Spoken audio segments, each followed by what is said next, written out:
Assalamualaikum warahmatullahi wabarakatuh. Di sini saya akan menjelaskan filter kulkas ya teman-teman. Nah, seperti ini bentuk filter kulkasnya.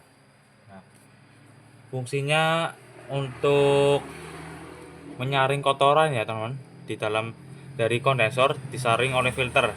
Nah, kotorannya seperti apa? Seperti oli atau debu atau semacamnya.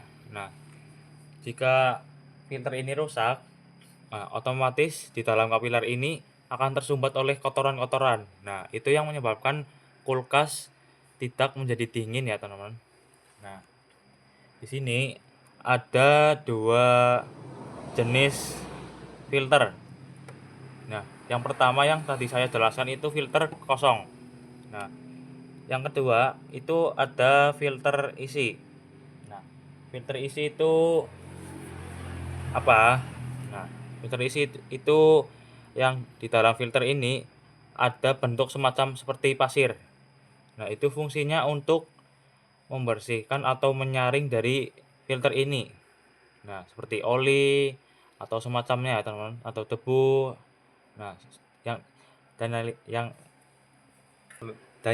yang lain-lainnya atau seperti kotoran lah, yang intinya kotoran.